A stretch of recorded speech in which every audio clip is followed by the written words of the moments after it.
The text came in at 6:12 a.m., right when I was brushing my teeth and thinking about how I needed to buy more milk. Wedding's off. Expect my lawyer's call. For some reason, I laughed when I read it. Not a haha, this is funny laugh, but the kind of hollow laugh you make when you realize someone just ripped out your spine and is using it as a jump rope. I stood there, toothbrush still in my mouth, staring at those words like they were written in another language. No explanation.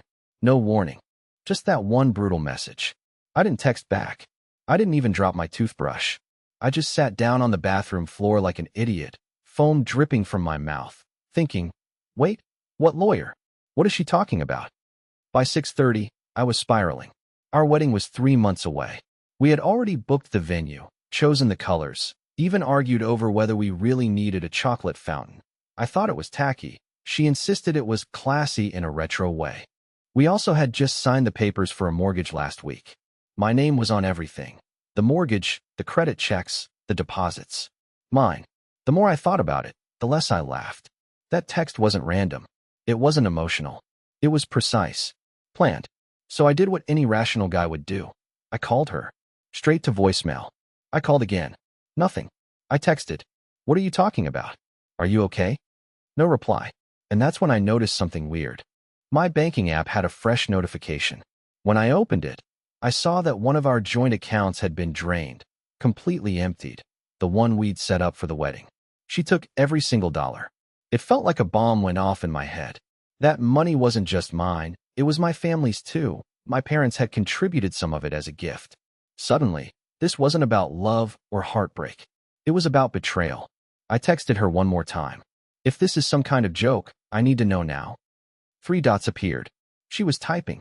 Then they vanished. Then they came back. And finally, this isn't a joke. You'll understand when my lawyer calls you. I remember just staring at the screen, my stomach twisting.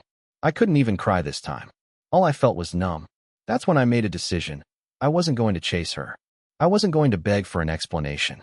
Instead, I would pull the pin out of her perfect plan and watch the whole thing burn. By noon that same day, I had stopped shaking and started thinking. My coworkers probably assumed I was sick, the way I stared blankly at my screen, but inside, a storm was brewing. Something about Felicity's message didn't feel like a sudden emotional outburst. It felt like strategy. And the drained account? That wasn't an accident. She knew exactly what she was doing. I didn't answer any of her follow-up texts, the ones where she suddenly switched tones, trying to sound sweet and sorry. I wasn't falling for it. Instead, I opened every file and email I had that involved our house, our wedding, and our shared finances. That's when I noticed something I'd completely overlooked. The house wasn't technically ours yet. We were pre-approved for the mortgage, but the final signatures hadn't gone through because the bank needed one last verification from me. That's when the first wave of clarity hit me. I still had a way out. She couldn't legally trap me in a mortgage if I refused to finalize my part. It was like I was holding a key she didn't know I still had. And for the first time that day, I smiled. But smiling didn't stop the panic from creeping in when I started connecting more dots. For weeks, Felicity had been busy with mysterious calls and late-night meetings with her wedding planner. She always brushed off my questions with this look, the kind that says, "You're lucky I even tolerate your insecurities." Now, I wasn't so sure those calls were about flowers and table settings. I called the bank to check on the mortgage status, pretending to be casual, like I wasn't internally combusting. The woman on the phone confirmed what I suspected. Until I signed the final documents, I wasn't on the hook. That gave me leverage, and I knew I needed to use it before Felicity's so-called lawyer made things uglier. By the time I got home that evening, my apartment felt eerie, like the air itself had changed. Half her belongings were already gone, but I hadn't noticed the subtle details before. The empty perfume bottles, the missing jewelry boxes, the neatly folded note on the fridge that simply said, "I'll come for the rest later." It didn't feel like heartbreak anymore. It felt like I'd been robbed by someone I loved. I sat at the kitchen table, staring at her note, and I started drafting a message to her. I wrote and deleted it 5 times. Every version sounded either too angry or too weak. Then I settled on something short, something that would make her think I wasn't desperate, but I wasn't oblivious either. Mortgage withdrawn. I'll wait for your call. I hit send. No emojis. No pleading. Just that one line. Within 10 minutes, she called me. I let it ring out. Then she texted, "Clarence, what are you doing? We need to talk. This isn't how it's supposed to go." Supposed to go? That phrase hit me like a punch. It was almost like she had a script, a plan she thought would play out while I sat quietly in the corner, signing papers and footing the bill. Not anymore. That night, I couldn't sleep. I kept replaying the past few months, trying to pinpoint the moment she decided to flip the switch on me. Was it during the dress fittings? The argument about the chocolate fountain? Or had this entire engagement been one big setup? By 2 a.m., I'd made another decision. If she wanted to play this game, I'd play too, but I'd be the one rewriting the rules. I wasn't just going to walk away. I was going to dig until I found every rotten secret she'd been hiding. The next morning, I woke up with a kind of clarity I hadn't felt in years. Maybe it was because I barely slept at all, or maybe because my anger had finally burned away the confusion. I wasn't going to let Felicity's cold text and that smug, expect my lawyer's call dictate my life. I wasn't the man who just sat back and let his world fall apart. Not anymore. The first thing I did was call off work. I didn't even bother to make up an excuse. My boss started to argue about a big client meeting, but I hung up on him mid-sentence. I had bigger problems, like the fact that the woman I thought I'd marry had just pulled a disappearing act with thousands of my dollars. I sat down at our kitchen table. Her perfume was still faintly lingering in the air, which made me sick, and I started digging. I pulled out my laptop and went through our shared wedding email. Most of it was boring, florist invoices, venue confirmations, but then I found an email thread that didn't fit. It wasn't about the wedding at all. It was from a name I didn't recognize, Julian Marks. The subject line simply said, "About our agreement." My heart skipped when I opened it. The first few emails were vague, but it was clear this wasn't business. They were talking about timelines, moving things forward, and one line from Julian that made my blood turn to ice. "Once the house is finalized and the wedding account clears, we'll be free to start our life without the mess." I read that line over and over, my mind racing. Who the hell was Julian? And what life was he talking about? Before I could spiral further, I noticed something else.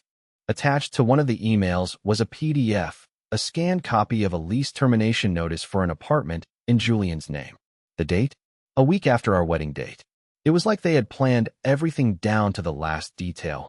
The wedding, the house, and then her quiet escape with this mystery man. I felt like I couldn't breathe. All the nights she had told me she was at study sessions or working late suddenly made sense. All the little arguments about money, about me not trusting her enough, were just smokescreens. She'd been setting me up while I was busy choosing cake flavors.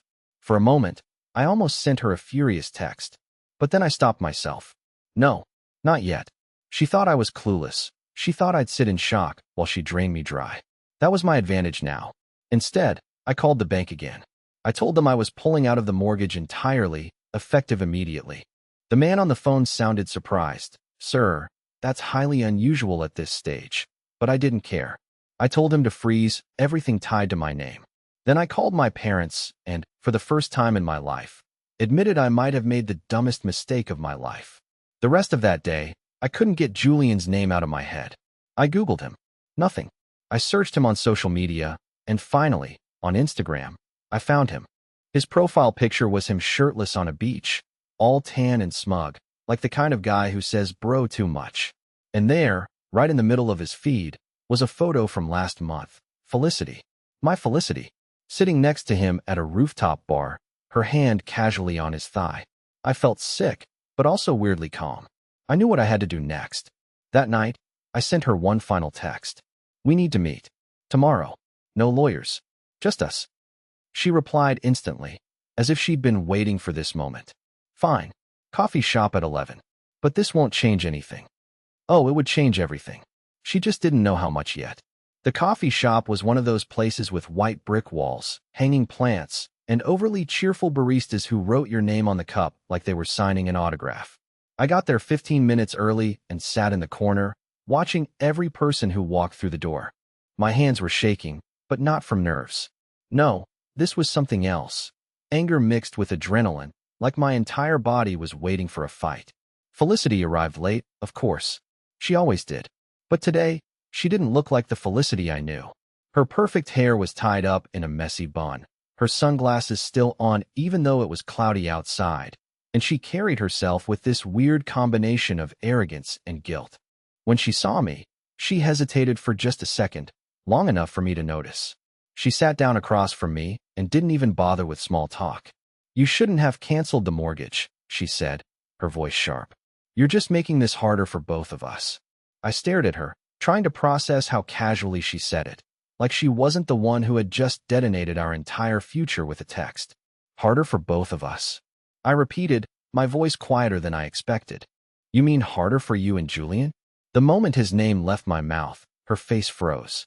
For the first time since all this started, I saw a real fear flicker in her eyes. What are you talking about?" she asked, but the fake confusion in her tone was so bad it almost made me laugh. "I know," I said. "I know about him, Felicity. The emails, the lease termination, the little rooftop dates while I was too busy working overtime to pay for your dream wedding." She didn't answer right away. She just leaned back in her chair, crossed her arms, and smirked. That infuriating, cruel smirk I used to think was cute. "You're not as dumb as I thought," she finally said. "Fine. Yes, I was going to leave you, but you were never supposed to find out this way." I felt something snap inside me. "So what? You drain our accounts, disappear with him, and I'm just supposed to what? Thank you for not marrying me?" She rolled her eyes like I was being dramatic. "You wouldn't understand. Julian's different. He's ambitious. He doesn't just settle. You were fine, Clarence, but you were too safe. Too predictable. I needed more than that." Her words stung more than I wanted to admit. I'd never been the flashy guy. I'd never been the risk taker. I'd always believed that being loyal and building a life together mattered more than wild adventures. But hearing her say it so bluntly, like my entire existence bored her, it felt like someone poured acid into my veins. I leaned forward, lowering my voice so only she could hear me. "Do you know what the best part is?" I asked. "I was going to give you everything. My savings, my trust, my future. And now, you're going to watch all of that vanish, because I'm not signing a damn thing. The house, gone. The wedding money, already locked down. And Julian, he's going to find out just how much of a snake you really are." For the first time, her confident mask cracked. She slammed her hand on the table, drawing stares from the other customers. "Don't you dare drag him into this," she hissed. "You have no idea what you're doing." "Oh, I know exactly what I'm doing," I said, standing up. "You wanted a lawyer? Fine, you'll get one. But before that, I'm going to make sure everyone sees who you really are." I walked out of that coffee shop without looking back, but my hands were still trembling when I got into my car. Part of me wanted to cry. Another part of me wanted to scream. But a darker, colder part of me, the part that had been born the second I read her text, wanted something else entirely: revenge. And I knew exactly where to start.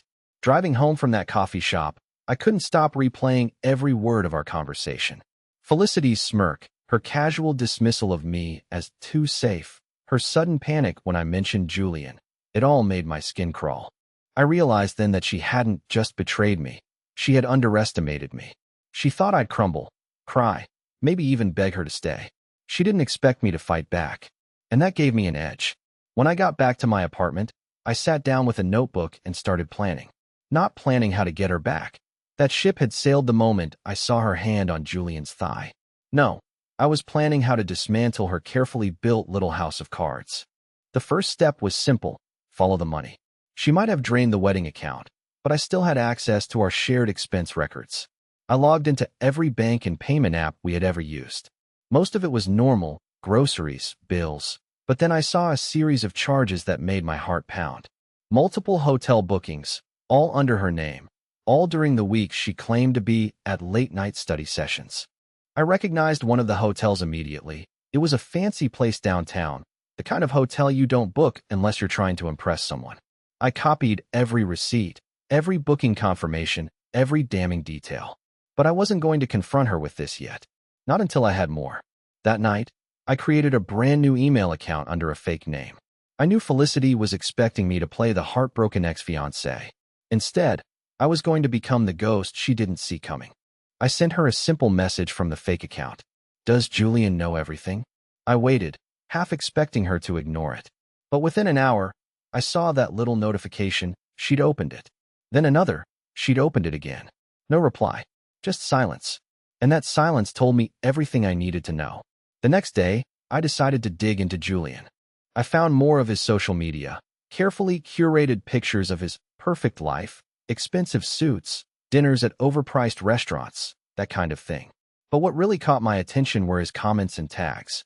He had this habit of posting cryptic captions, and in one of them, from just last week, there was a comment from Felicity, counting down the day's red heart. Counting down to what? I scrolled through his entire feed, and that's when I found it. A post from 3 months ago. A picture of him standing in front of a luxury condo, with the caption, "New chapter coming soon." And guess who liked that post? Felicity. My stomach twisted as the puzzle pieces began to fit together. They weren't just running off together. They were planning a whole new life, probably with the money she stole from me. But then I saw something that made my blood run cold. Buried deep in his tagged photos, there was a shot of Julian at the same rooftop bar from the picture with Felicity, but he wasn't just with her. He had his arm around another woman, a brunette, smiling like she had no idea she was being played just like me. In that moment, I knew I had something explosive. That night, I wrote Felicity a message from my real account. "Enjoy your new life. You'll both need it." I didn't explain what I meant. I wanted her to stew, to wonder how much I knew, to panic as she tried to figure out what cards I was holding. And while she was busy unraveling, I would be working on my next move, reaching out to Julian's other girlfriend. This was no longer about heartbreak. It was about strategy. I didn't sleep that night. I kept thinking about the brunette in Julian's photo, the way she leaned into him, clearly unaware she was just a pawn in the same twisted game Felicity had been playing with me. I couldn't just scroll past it. If there was even a chance she had no idea what was happening, I had to reach out. Not just for her sake, but for mine too, because something told me that together, we could bring this entire web of lies crashing down. The next morning, I did a deep dive into Julian's tagged photos and comments. It wasn't hard to find her. Her name was Leah. I found her Instagram, public and full of bright, cheerful pictures, brunches with friends, sunsets, little snippets of her life that made her seem almost too pure for the circus of lies Julian had dragged her into. There were multiple posts of her and Julian together, going back at least a year. A whole year. My stomach churned. That meant Felicity wasn't just cheating. She was sharing him with someone who thought she was in a serious relationship. I hesitated before messaging Leah. What could I even say? "Hey, I'm the fiancé of the woman who's cheating with your boyfriend. Want to grab coffee?" It sounded insane. But after pacing around my apartment for an hour, I sent her a carefully worded message. "Hi Leah, I know this is out of the blue and might sound strange, but I think we need to talk about Julian. It's important, and I have proof that you should see. I promise this isn't some weird prank." I didn't expect her to reply quickly, but 20 minutes later, a new message popped up. "Who are you? What do you know about Julian?" That's all it took to open the floodgates. I told her who I was, how Felicity had sent me that cold, weddings off text, how I found Julian's name in her emails. At first, Leah didn't believe me. She told me Julian was too loyal and that they had plans to move in together soon. I hated being the guy to shatter her reality, but I sent her screenshots of the emails. I even sent the rooftop photo of Felicity with her hand on Julian's thigh. Her reply took 10 minutes to come through. Just one word: "Wow." After that, Leah called me. Her voice was shaking, but there was this underlying anger, the kind of quiet fury you only hear when someone realizes they've been played. She told me she'd been dating Julian for almost 2 years. 2 years of promises, trips, and talk of marriage. And all that time, he'd been working Felicity on the side, and maybe other women too. By the end of that call, Leah and I had formed an unlikely alliance. We were going to take them both down, not out of petty revenge, but because people like Felicity and Julian thrived on control. They thought they could manipulate and outsmart everyone. We were going to prove them wrong. We spent hours trading information, dates, texts, photos. Leah even dug up a string of messages from Julian where he bragged about how easy Felicity was to manipulate. He actually wrote, "She thinks she's the one using me, but she's just another step in the plan." That line lit a fire in me. Felicity thought she was in control of this whole scheme, but Julian was already setting her up for something bigger. My heartbreak was morphing into something darker: curiosity. What was his plan? Why was he stringing both of us along? By the end of the night, Leah and I had a plan. We'd meet in person the next day, exchange all our evidence, and confront them both, not with shouting or drama, but with cold, calculated precision. If Felicity and Julian wanted to play games, they were about to meet players who didn't scare easily anymore.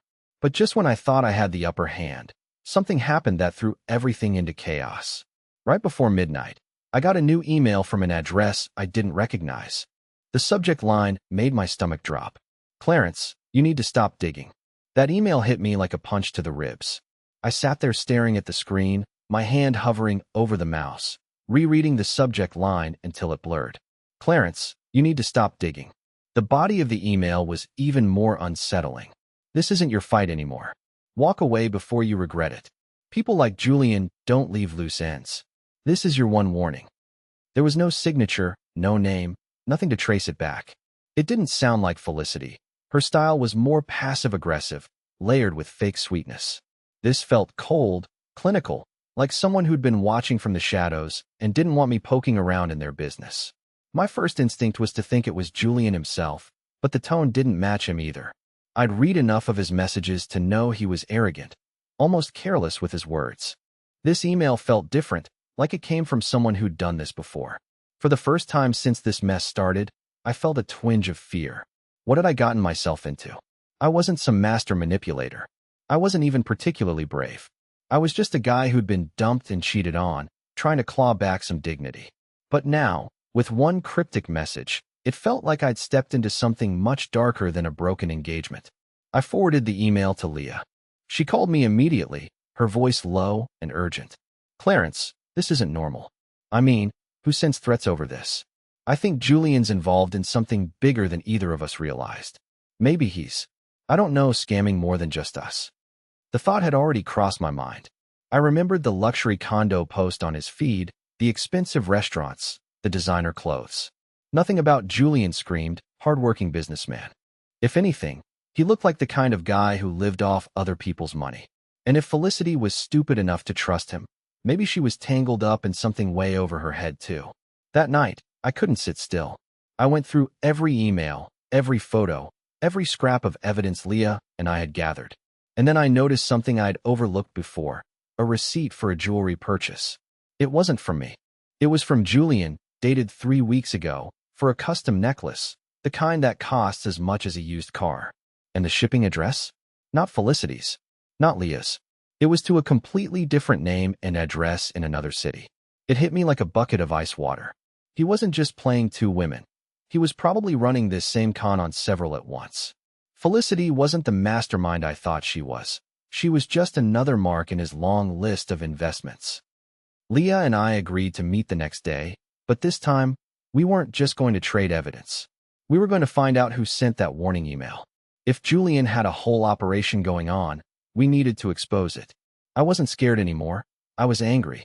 Angry that I'd been dragged into this mess. Angry that Felicity was still walking around thinking she'd outsmarted me. And angry that some stranger thought they could scare me off with a vague threat. Before I went to bed, I drafted another email from my fake account, this time addressed directly to Julian. "Nice necklace. Do the others know about it?" I didn't hit send just yet. I wanted him to sweat. But the moment I hovered over that button, I heard my phone buzz on the table. It was a message from Felicity. "We need to talk. It's urgent. Don't trust anyone, not even Leah." The text from Felicity stunned me. Don't trust anyone, not even Leah. I sat there, my head spinning, trying to figure out if this was another one of her mind games. Leah had been nothing but honest with me, or at least I thought so. But what if Felicity knew something I didn't? What if I'd been so focused on hating her that I failed to see a bigger trap? I called Felicity. She answered on the second ring, her voice shaking like I'd never heard before. "Clarence, please. I messed up. I thought I was in control of Julian, but I wasn't. He's not just some guy I fell for. He's dangerous. He's been using me, using Leah, using everyone he meets. I only found out when I saw his other emails. He's scamming women for money, houses, anything he can get." For a moment, I didn't say anything. The anger I'd been holding onto for days was replaced by something unexpected, pity. Not because I forgave her for cheating, but because I realized she'd been played as much as I had. Felicity continued, her voice trembling. "The warning email, it wasn't from him. It was from one of his associates. He's got this whole scheme set up, and when I tried to pull out, they threatened me. Clarence, I'm sorry. I never meant for you to get dragged into this. Leah called me almost immediately after. When I told her what Felicity said, there was a long pause. Then she said, I believe her. He's been acting strange for weeks, disappearing without explanation. I think this is bigger than all of us. So, the three of us, me, Leah, and Felicity, did something I never thought I'd do. We teamed up. It was awkward, tense, and full of sharp silences at first, but once we pooled our evidence together, the emails, the receipts, the photos, the full picture emerged. Julian wasn't just stringing us along. He was running a full-blown fraud operation, using fake identities, love-bombing women, and then bleeding them dry financially. I'll never forget the night we walked into the police station together. We handed over everything, every screenshot, every email, every damning piece of proof. The detectives took it seriously. By the end of that week, Julian was under investigation. A month later, he was arrested on multiple counts of fraud. The day I got the call confirming his arrest, I felt something I hadn't felt in weeks: peace. Not because I was happy about how things had turned out, but because I'd finally stopped feeling like a victim. I wasn't the pathetic guy crying over a canceled wedding anymore. I was the guy who fought back, who refused to be stepped on, who uncovered the truth. Felicity apologized to me in person. She admitted everything: her betrayal, her arrogance, her mistakes. I won't lie and say it didn't hurt, but I told her I forgave her. Not because she deserved it, but because I needed to move on. She's out of my life now, and I'm fine with that. Leah and I stayed in touch. In a strange twist of fate, we've become friends, the kind of friends who've been through a war together. We still joke about how we should start a podcast called How to Catch a Con Artist. Maybe one day we will. Now, months later, my life feels lighter. I pulled out of the mortgage, got all my savings back, and even moved into a new place of my own, small, cozy, and mine. I'm not bitter anymore. If anything, I'm grateful. I dodged a bullet, learned who I really am when everything falls apart, and came out stronger. And the best part? Every time I wake up, I realize I'm free. No fake smiles, no lies, no games. Just me, my coffee, and the quiet satisfaction of knowing I survived the kind of story people usually only read about at 3 a.m. on Reddit.